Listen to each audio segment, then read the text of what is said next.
예, 오늘 2월 8일 새벽의 말씀입니다. 하나님 아버지, 저희로 하여금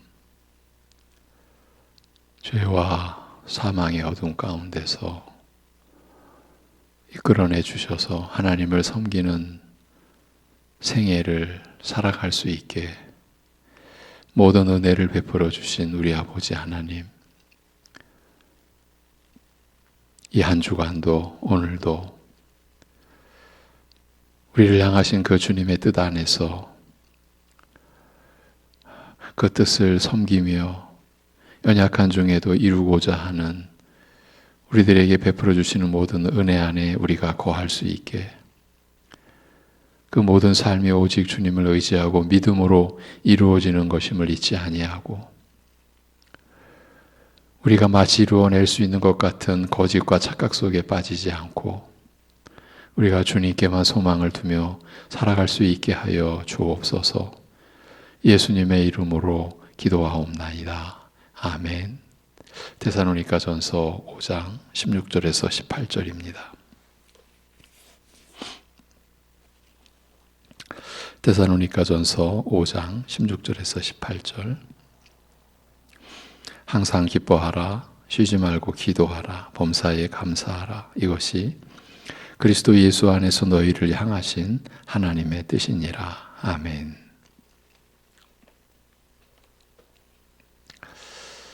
지난주부터 이 본문을 중심으로 해서 보고 있습니다. 항상 기뻐하는 그 기쁨은 상황과 처지나 환경에서 오는 기쁨이 아니라고 했습니다. 그것은 오직 하나님을 기뻐하는 기쁨인 것입니다.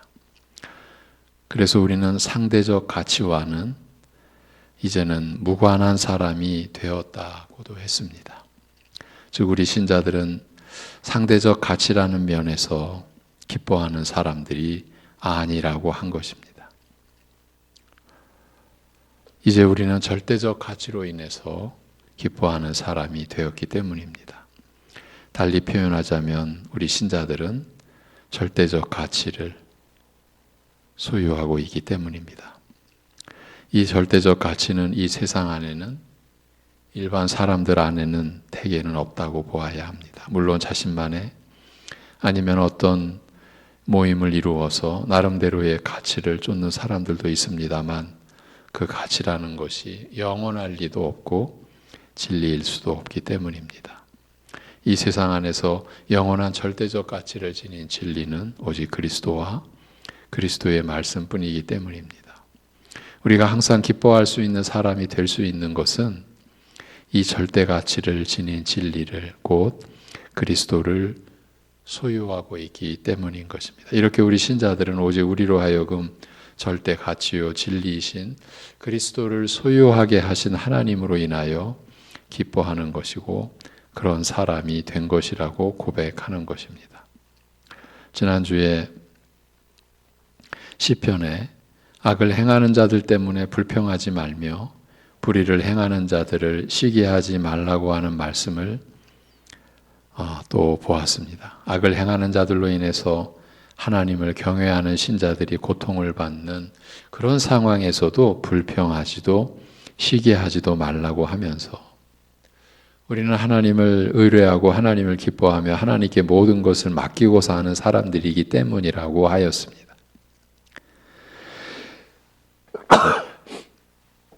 그래서 불평하고 시기하는 것은 하나님을 바라보지 않는 것을 뜻한다고 했습니다. 달리 표현하면 절대적 가치가 아닌 상대적 가치를 따르고 있다는 뜻입니다.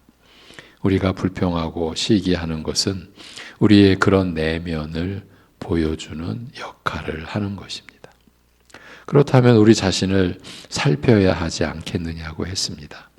지금 내 속에서 어떤 불평과 어떤 시기심이 작동하고 있는지를 살펴야 한다는 말입니다. 무엇을 확인하기 위함입니까? 내가 절대 가치를 쫓는지 상대 가치를 쫓는지 그 점을 확인하려는 것입니다.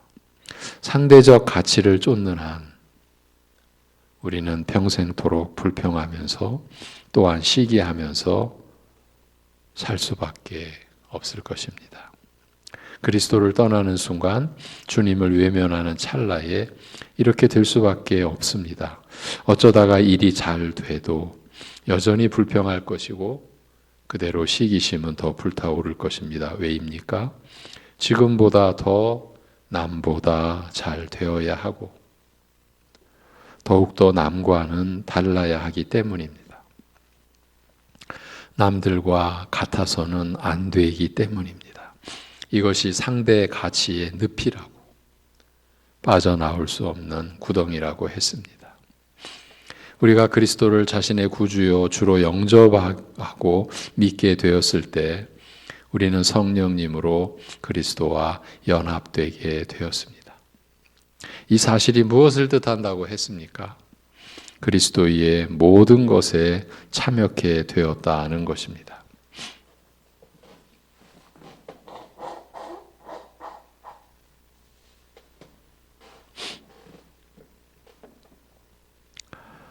우리식으로 표현하자면 주 예수 그리스도의 모든 것이 우리 것, 내 것이 된 것입니다. 이 모든 것을 우리는 단지 믿음으로 받는 것입니다. 그리하여 우리 신자들은 절대 가치를 소유한 자가 된 것입니다. 한마디로 누구와 비교해서 불평하고 시기할 이유가 없는, 이제 그럴 필요가 없는 영원한 하나님 사람, 곧 하나님 자녀가 되었다는 말입니다. 이런 배경 하에서 사도 바울이 데살로니가의 교인들과 오고 오는 모든 시대의 교인들에게 항상 기뻐하라고 명령에 권고를 한 것입니다.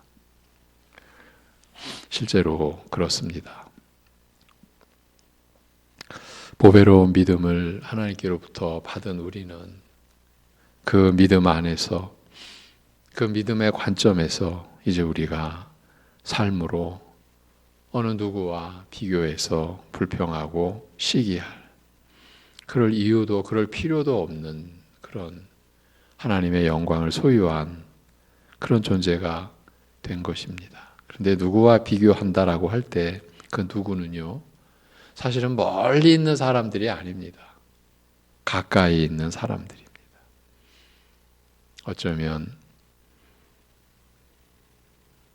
친구일 수도 있고요. 가족, 친지 중에 누구일 수도 있고요. 이제 이런 점이 우리를 괴롭히는 것입니다. 예. 그러면 어떻게 이런 삶을 이루고 유지해가며 더 풍성하게 누릴 수 있겠습니까? 우리가 우리 힘으로, 우리의 지혜로 우리가 마음을 먹은 대로 할 수 있겠습니까? 우리는 이제 다 알고 있습니다. 우리로서는 할 수 없다는 것을요. 그래서 바울 사도도 쉬지 말고 기도하라고 한 것입니다. 항상 기뻐하라. 그리고 쉬지 말고 기도하라. 이렇게 권고한 것입니다. 잠깐 앞으로 다시 돌아가 보겠습니다. 사도가 삼가 누구에게든지 악으로 악을 갚지 말라고 했을 때 이 말씀대로 따르기 위해서는 먼저 누군가 그 상대방의 악한 행동에, 물론 이 악한 행동이라고 하는 것도 사실은 객관적 기준이기보다는 자기 기준으로, 자기 입장에서, 그러니까 자기에게 뭔가 좀 불평과 해를 끼치면 악한 행동이 되는 거겠죠.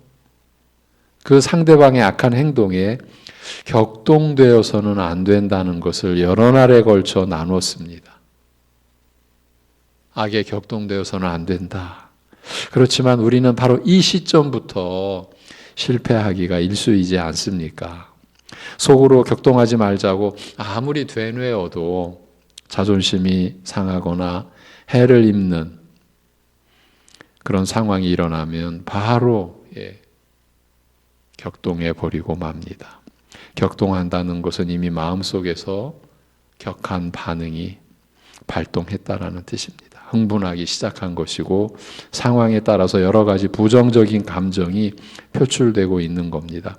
그 상태에서 자신을 통제하는 것은 거의 불가능한 일입니다.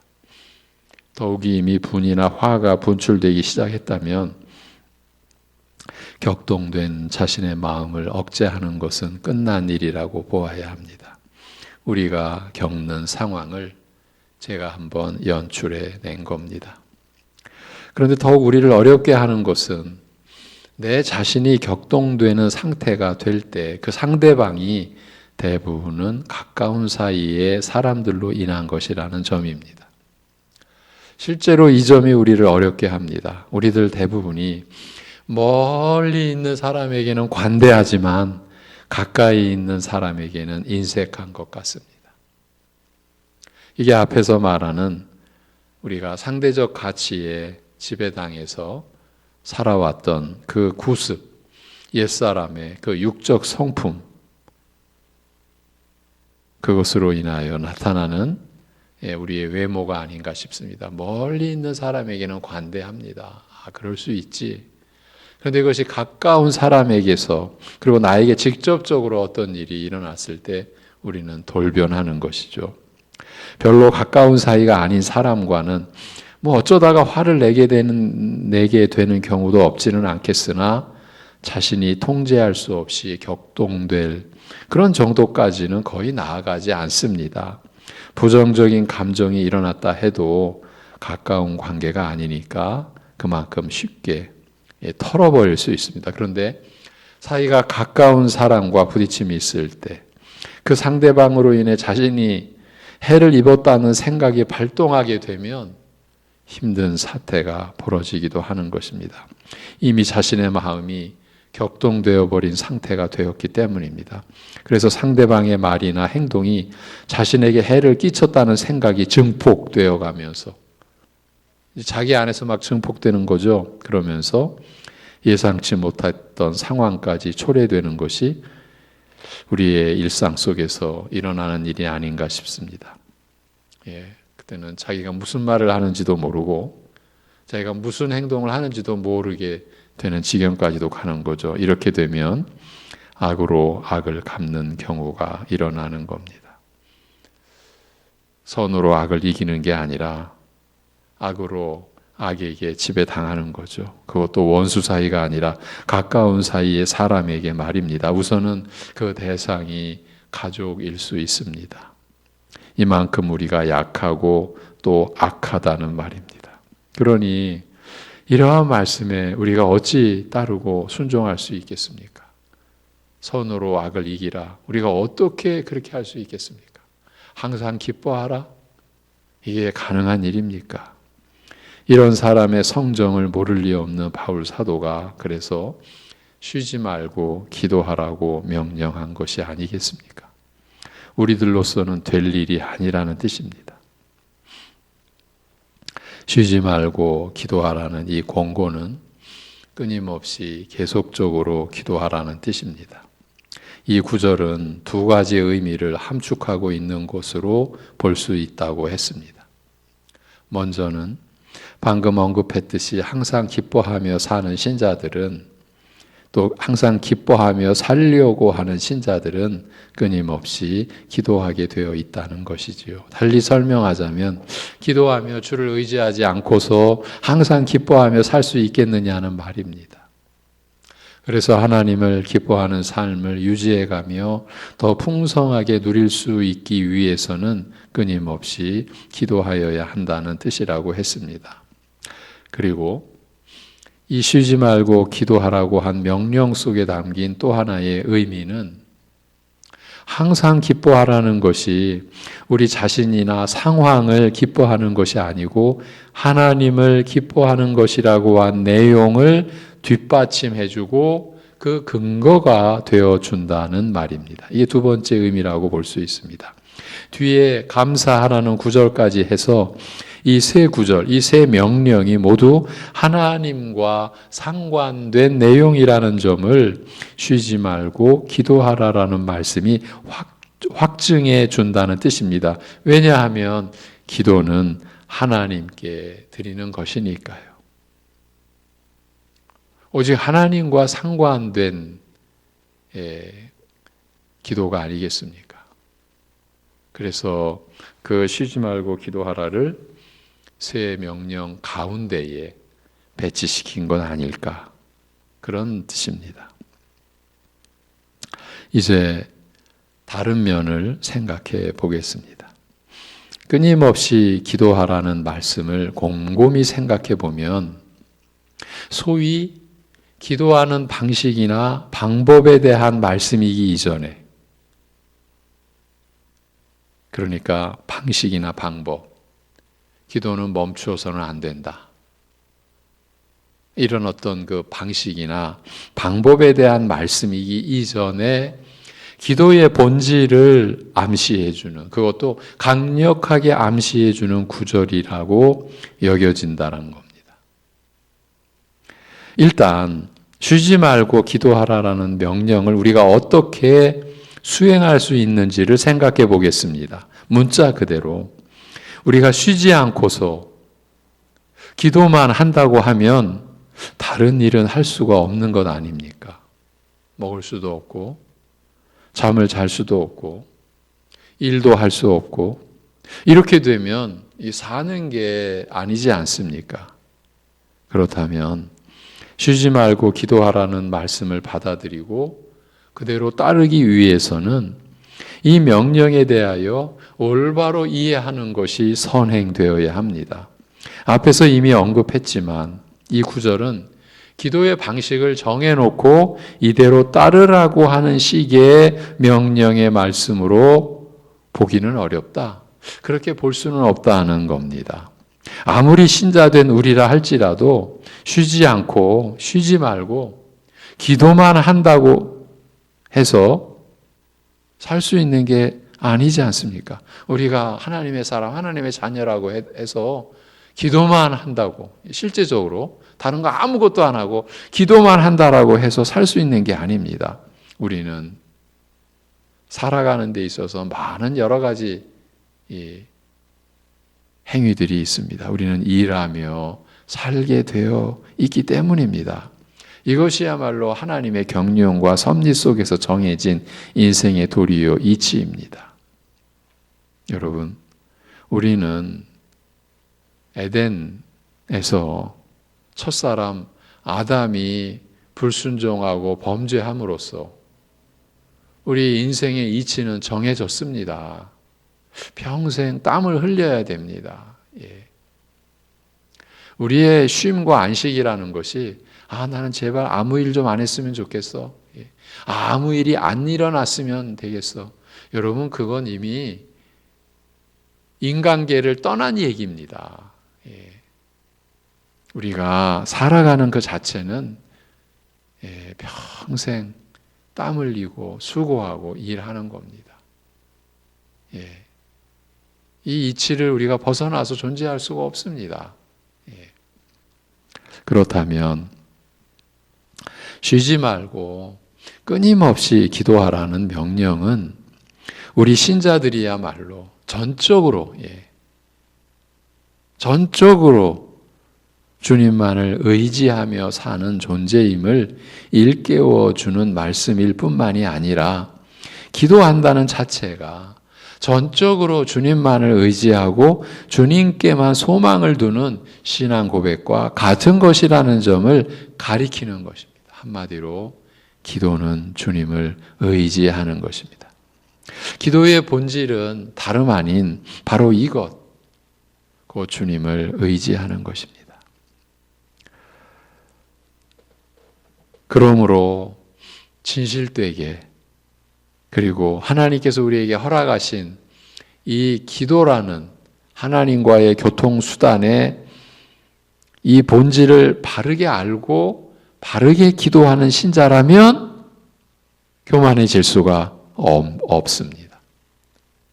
점점 교만과는 멀어지게 되어 있습니다. 왜냐하면 쉬지 말고 기도하는 자세로 살아가니까 날이 갈수록 주님만을 더 의지하게 되고, 그러니까 쉬지 말고 기도하라, 달리 말하면 끊임없이 주님만을 의지하라, 그것 아닙니까?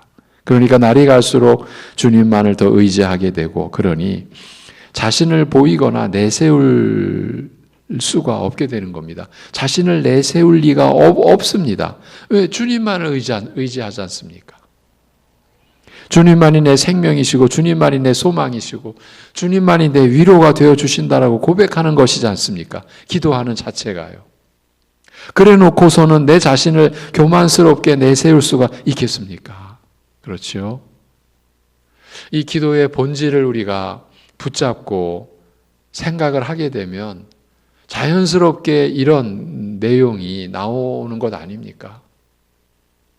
그렇게 기도를 열심히 하면서도 다른 이들은 기도 안 한다고 판단하며 자신을 교만스럽게 내세우는 것은 사실은 기도를 하지 않는 겁니다. 물론 자신은 기도했다고 당연히 여길 것이며 더 나아가 남보다 더 열심히 기도했다고 자부하겠지만 하나님께서 받으시는 기도는 하지 않은 겁니다. 아니, 못했던 겁니다. 못한 겁니다. 주님만을 의지하는 마음의 근본을 지니지 못했으니까요. 예. 그러면 그런 사람이 기도한 것은, 그렇게 열심히 기도한 것은 어떻게 되는 겁니까? 안타깝기 짝이 없지만 하나님 앞에서는 아무것도 아닌 것이 되고 만 것입니다. 남은 것은, 그렇다면 그런 경우에 남은 것은 다름 아닌 나는 열심히, 누구보다 더 열심히 기도했다는 자기 확신뿐인 겁니다. 한마디로 나는 기도했다는 그 기억만 남는 겁니다. 나는 했다는 거지요. 그러니까 자기 행위로, 그것도 기도하는 행위로 하나님 앞에 자신을 스스로 세운 겁니다. 주님을 의지하지도 않으면서요. 이렇게 되면 주 예수 그리스도의 이름으로 기도합니다라고 하는 우리의 기도의 이 마침이 공연불이 되고 마는 거예요. 아무 의미 없는 헛된, 그것은 기도를 마치는 어떤 형식이 아니지 않습니까? 우리가 하나님과 교통하고 하나님께 우리가 회개하고 우리의 마음의 간구를 고백하고 그 모든 것을 감사드리는 그 기도의 이 모든 내용이 나로 인하여 성립되는 것이 아니라 오직 우리 주 예수 그리스도의 그 존귀하신 이름으로, 그 이름을 의지하고 오직 주님만을 의지하여 이 시간 주님 앞에 아뢰는 겁니다 라는 그 고백 아닙니까? 나로서는 한마디도 하나님 앞에 입을 벌릴 수 없습니다. 오직 우리 주 예수 그리스도로 말미암아 주 예수 그리스도를 통해서 새 언약의 중보자 되신, 영원한 중보자 되신 유일하신 우리 주 예수 그리스도로 말미암아 하나님께 이 기도를 드립니다.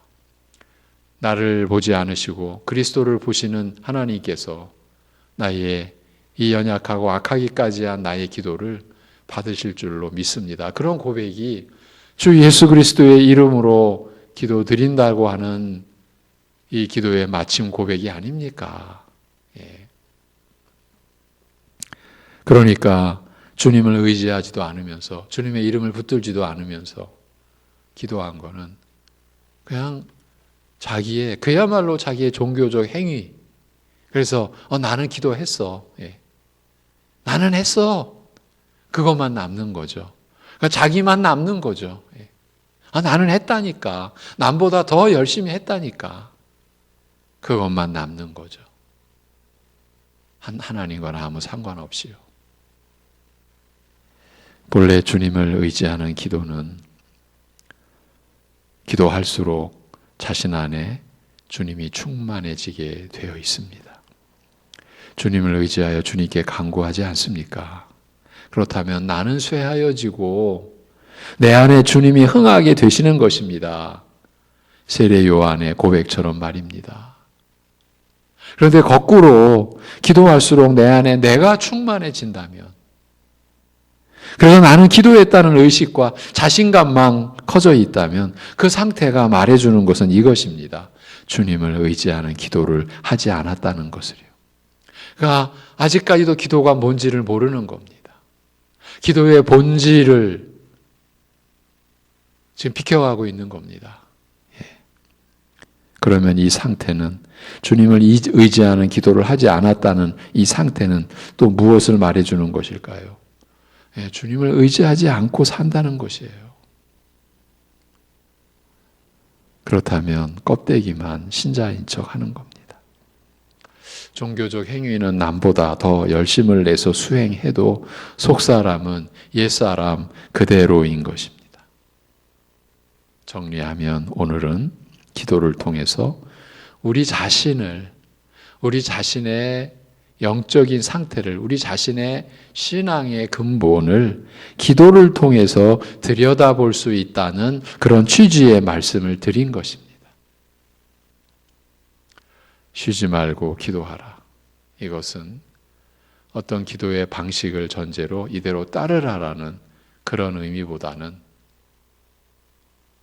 우리가 한순간도 주님을 의지하지 않고서는 우리는 존재할 수 없는 바로 그 의식을 가지고 어떤 상황이나 어떤 순간에도 우리는 주님을 의지함으로, 그래서 주님께서 주시는 모든 은혜로 우리가 존재한다, 살아간다, 우리가 행동한다. 그 본질을 우리에게 나타내 보여준 말씀이요. 그래서 우리가 어떠한 상황에서도 주님을 신뢰하고 주님께 의지하며 우리의 모든 것을 맡겨드릴 수 있는, 바로 그것이 쉬지 말고 기도하라, 이 말씀에 담긴 깊은 뜻이 아니겠는가. 오늘은 여기까지입니다. 내일 이어가겠습니다. 하나님 아버지, 하나님을 예배하면서 하나님께 기도를 드리면서조차도 우리는 우리 자신을 주장하고 우리 자신을 내세우고 우리 자신을 높일 수 있는 존재라는 것을 오늘 쉬지 말고 기도하라 하신 명령 앞에서 우리 자신을 살펴보게 되었습니다. 우리 자신을 들여다볼 수 있는 이 자체도 하나님의 은혜인 것을 고백하나이다. 하나님 아버지, 우리를 보게 해 주셨을 때 그러한 우리의 악함과 연약함을 가지고 또 스스로가 뭘 해보겠다고 또 곁길로 빠지지 않게 하시고 곧장 주님 앞에 우리의 모든 것 토설하고 엎드려 주님의 긍휼하심을 입고 때를 따라 도우시는 은혜를 우리가 얻기 위하여 그 은혜의 보좌 앞에 담대히 나아갈 수 있게 하여 주시옵소서. 하나님 아버지, 이 새벽에 우리가 말씀을 받고 또 그 말씀 안에서 기도할수록 우리 안에 주님으로 충만해지는, 성령으로 충만해지는 이 은혜를 우리가 제대로 입고 그리하여 항상 하나님으로 인하여 기뻐하는 그 기쁨을, 그리고 어떤 일에서든지 그리스도의 이름으로 하나님께 감사드리며 살아갈 수 있는 심령의 선함과 우리 주 하나님의 그 인자하심을 우리가 본받으며 닮아가며 하나님의 그러한 속성과 성품을 우리가 받아 우리의 인격과 인품이 그렇게 이루어져 가는 우리의 생애 되게 하여 주옵소서. 항상 기뻐하는 척하는 사람이 아니라, 쉬지 말고 기도하는 척하는 사람이 아니라, 범사에 감사하는 신용만 내는 껍데기 인생이 아니라 우리 근본, 우리 이제 존재 자체가 새로운 피조물 된 우리가, 우리의 속사람이, 그 본질이 그렇게 하나님의 형상으로 빚어져 가는 은혜를, 우리에게 그 모든 은혜를 베풀어 주심을 믿음으로 받아서 그리스도의 장성한 분량에 이르러가는 교회가 되고 우리 성도들 가정이 되고 우리 각자가 그리 되게 하여 주시옵소서. 이것이 하나님의 뜻인 줄 믿사옵고 그래서 그것이 우리의 소원임을 고백드리오니 성령께서 우리를 긍휼히 여겨주셔서 우리가 살아가는 모든 환경을 사용하셔서 그 환경 속에서 지금 우리가 처한 처지 속에서 이러한 성령의 열매를 맺어가는, 그래서 우리 인생 자체가 진리의 밭이 되고 그 밭을 통해 은혜의 열매를 맺어가는 우리 모든 성도의 생애 되게 인도하여 주시옵소서. 우리 주 예수 그리스도의 이름으로 기도하옵나이다. 아멘.